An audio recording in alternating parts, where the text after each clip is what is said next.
So, Eosmon. We did a profile for it for last format, and that deck actually went alright. And so I thought, let's see what we can do for Eosmon in BT7.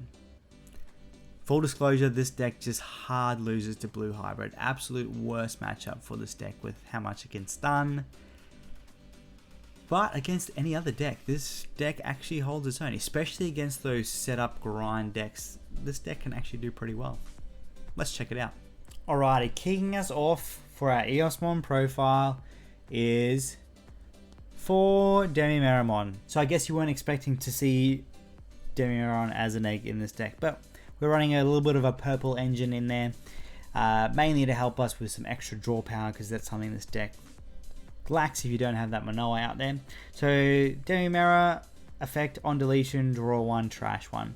Trashing 1's also really good in this deck because if we have some Eosmon in trash, makes our level 6 Eosmon a bit more powerful because we can stack things underneath it. So with purple eggs comes purple rookies. We got 2 Gazimon. Self-explanatory, we just want to stop some memory gain with our opponent. And then we are also running 2 Candlemon. Candlemon, 3k body, not bad, but he's also a 2-drop. So if we come to the situation where we just need an extra body on board and we want to choke as well, Candlemon is really good there. The other level 3 that we are running 3 Morphomon. Morphomon's the searcher for our Eosmon and our Manoa. So on deletion, reveal top 5, we can add Manoa and an Eosmon. So really, really good for helping us find those missing pieces. Going on to the level 4s in the deck, we are just running 4 level 4 Eosmon. So as on play, we can play a white Tamer from our hand with a play cost of 4 or less without paying that cost. But then the downside to that is our opponent also gets to play a Tamer for free. The inheritable is very similar. When attacking, we can play 1 white Tamer with a play cost of 4 or less from our hand without paying that cost. So it can be really good to help spam out some Tamers, which is really good for our level 6 Eosmon, as well as some of the removal that we have in the deck. Going on to level 5s, drum roll please. We are running Eosmon. How many are we running, you may ask? Well, we are running 16 of these bad boys. So its effect, we can have up to 50 copies of this card in our deck. So don't worry, we're not breaking the rules here. This is not an illegal deck. We can do this. Its when attacking effect is we can play a level 5 or lower Eosmon for free. Absolutely insane. So we can spam out more of him.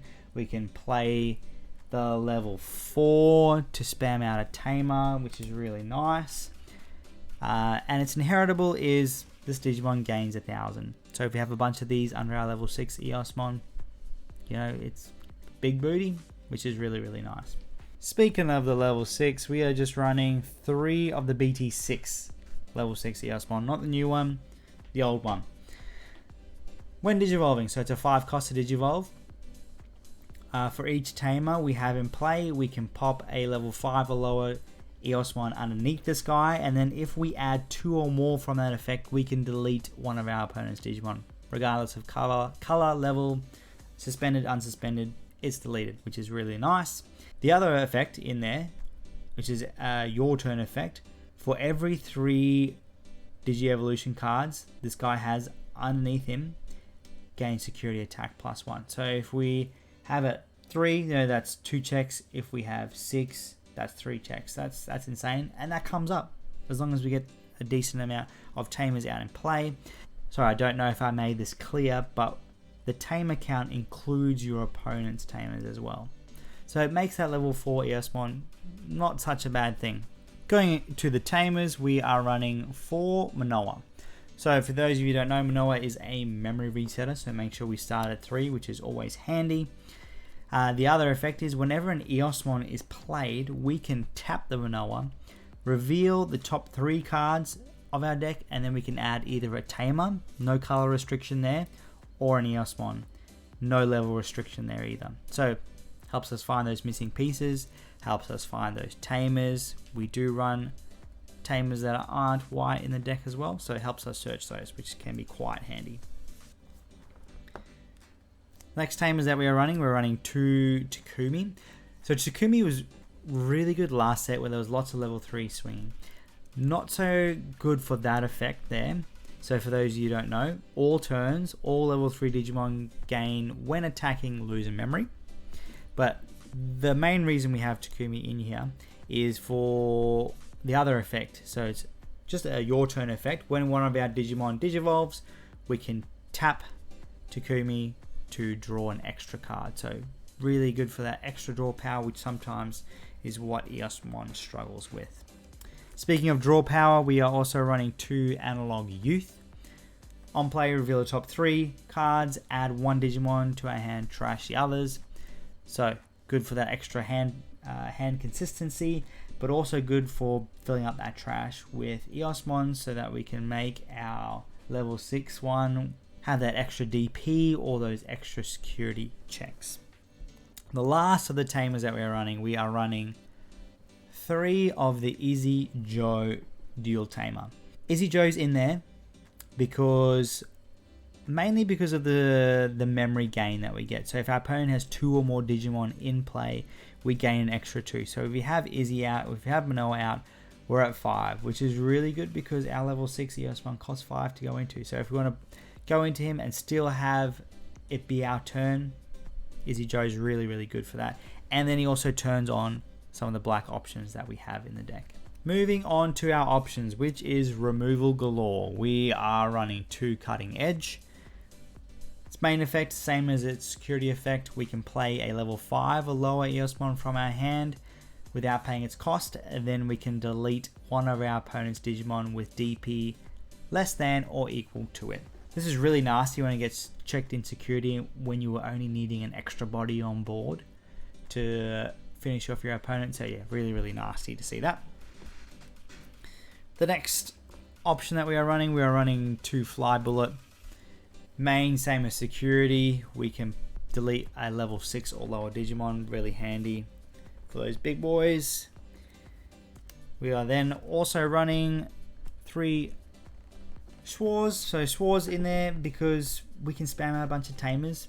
If we have a bunch of them out there, we're clearing boards, especially those boards that like to go wide.